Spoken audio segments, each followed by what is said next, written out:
ప్రపంచంలో నరేంద్ర మోడీకి మించిన జనాదరణ గల అంతర్జాతీయ నేత మరెవరూ లేరని అమెరికాకు చెందిన global decision intelligence agency morning consult మరోసారి ప్రకటించడం ప్రతి భారతీయుడు గర్వించదగ్గ విషయం. ప్రతి 2 నెలలకు సర్వే జరిపే ఈ సంస్థ నరేంద్ర మోడీకి 78% ఆమోదయోగ్యత ఉన్నదని వెల్లడించింది.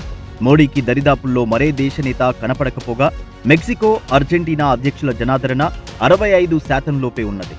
మోడీకి జనాదరణ గల అంతర్జాతీయ నేతల్లో ప్రథమ స్థానం దక్కగా అమెరికా అధ్యక్షుడు జో బైడెన్ 11వ స్థానంలోనూ, కెనడా ప్రధానమంత్రి జస్టిన్ ట్రూడో 17వ స్థానంలోనూ, బ్రిటన్ ప్రధాని రిషి సునక్ 20వ స్థానంలోనూ ఉన్నారు. 2 నెలల క్రితం ఈ ఏజెన్సీ సర్వే జరిపినప్పుడు కూడా మోడీ 76% ఆధిక్యతతో అగ్రస్థానం సాధించారు. ఏ ప్రాతిపదికన మార్నింగ్ కన్సల్ట్ సంస్థ ఈ ఫలితాలు ప్రకటిస్తోంది?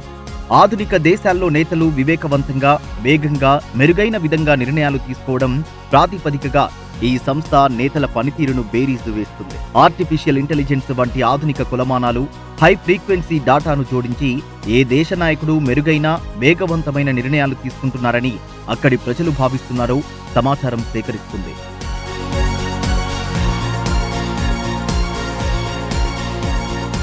దేశ అభివృద్ధి, మౌలిక సదుపాయాల నిర్మాణం విషయంలో మోడీలా త్వరితగతిన వేగవంతమైన నిర్ణయాలు తీసుకునే నేత ఎవరూ లేరని చెప్పేందుకు గత 6 నెలలుగా లక్షల కోట్ల మేరకు మౌలిక సదుపాయాలను నిర్మిస్తున్న తీరే నిదర్శనం.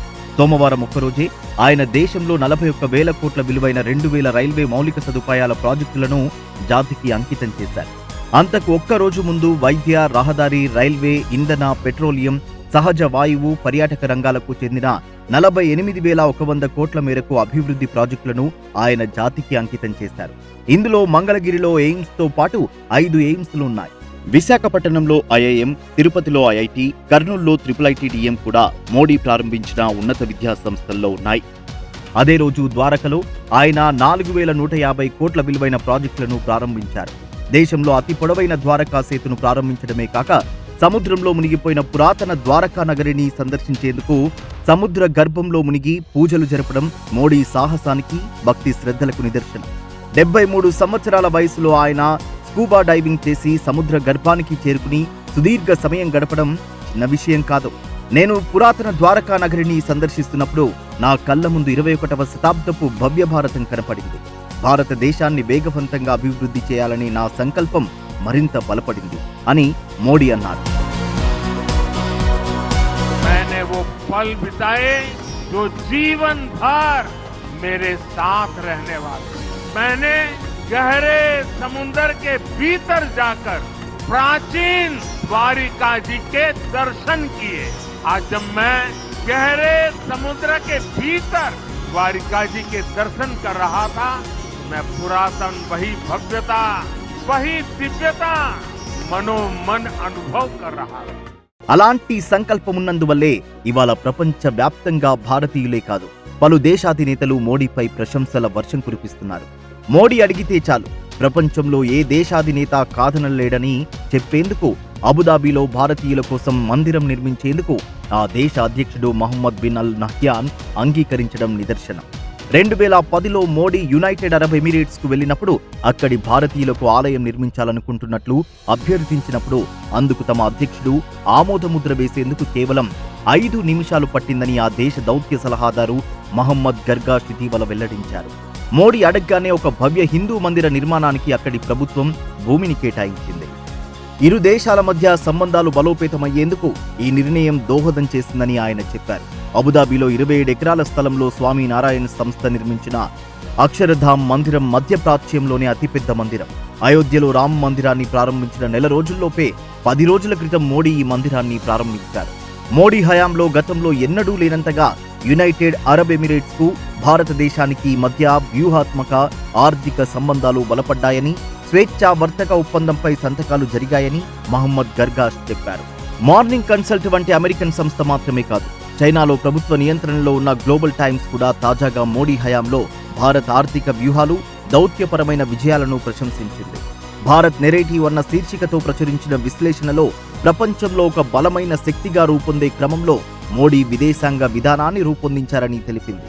బలమైన ఆర్థిక విస్తరణ, పట్టణ పాలనలో భారీ పెట్టుబడులు, అంతర్జాతీయ సంబంధాల్లో గుణాత్మకమైన మార్పు వల్ల మోడీ హయాంలో భారత్ అనేక విజయాలు సాధించిందని షాంఘైలోని పుడాన్ యూనివర్సిటీలో South Asian Studies Center director Zhang Jiadong ఈ విశ్లేషణ చేశారు. రష్యా ఉక్రెయిన్ సంఘర్షణ సమయంలో సంయమనంగా వ్యవహరిస్తూనే అమెరికా, జపాన్, రష్యా వంటి గ్లోబల్ శక్తులతో బలమైన సంబంధాలు ఏర్పరచుకోవడం మోడీ బహుముఖ వైఖరికి నిదర్శనమని ఆయన అన్నారు. ప్రపంచంలో భౌగోళిక రాజకీయాల సంక్లిష్టతలను మోడీ అర్థం చేసుకున్నట్లుగా మరే నేత అర్థం చేసుకోలేదు. ప్రపంచంలో అన్ని దేశాలు ఒకదానితో మరొకటి సంబంధాలు ఏర్పరచుకోవాల్సిన అవసరాన్ని మాత్రమే కాదు, ఒకదానిపై మరొకటి ఆధారపడక తప్పదని గ్రహించిన నేత మోడీ. జాతీయ ప్రయోజనాలను కాపాడుకోవడమే లక్ష్యంగా ఆయన ఒక ఆచరణీయ దృక్పథాన్ని అవలంబించారు. అందువల్ల అమెరికాతో పాటు అనేక అగ్రరాజ్యాలతో ఆయన లోతైన సంబంధాలు ఏర్పరచుకోగలిగారు. ప్రపంచ దేశాలు మాత్రమే కాదు, భారతీయులు అత్యధిక శాతం మోడీ విదేశాంగ విధానాన్ని శ్లాఘిస్తున్నారని అబ్జర్వర్ రీసెర్చ్ ఫౌండేషన్ తాజాగా నిర్వహించిన సర్వే తెలిపింది. అమెరికాతో పాటు గ్లోబల్ శక్తులతో మోడీ ద్వైపాక్షిక సంబంధాలు నెలకొల్పున్న తీరును 81% మంది ప్రశంసించారు. అమెరికా, రష్యా, ఆస్ట్రేలియా, జపాన్తో సంబంధాలే రానున్న దశాబ్దంలో మనను బలోపేతంగా మారుస్తాయని వారు భావించారు. క్వాడ్లో చేరడం భారత ప్రయోజనాలకు ముఖ్యమని వారు అంగీకరించారు. G20 దేశాల నిర్వహణ, ఆఫ్రికన్ యూనియన్ను భాగస్వామ్యం చేయడం, ఖతార్ మన దేశ నావీ మాజీ అధికారులను బేషరతుగా విడుదల చేయడం, యునైటెడ్ అరబ్ ఎమిరేట్స్తో సంబంధాలు బలపడడం, బ్రిక్స్, షాంఘై కార్పొరేషన్లో బలమైన పాత్ర పోషించడం వంటి పరిణామాలను భారతీయ యువత గమనిస్తున్నారు. ప్రపంచంలో మోడీ ఏ దేశానికి వెళ్లినా వేల సంఖ్యలో భారతీయులు ఆయనను కలుసుకునేందుకు ముందుకు వస్తున్నారు. భారతీయతను ప్రపంచవ్యాప్తంగా బలోపేతం చేసిన, మన అస్తిత్వాన్ని ప్రపంచం గ్రహించక తప్పని పరిస్థితి కల్పించిన మోడీ వంటి నేత మన దేశంలో ఎవరైనా ఉన్నారా?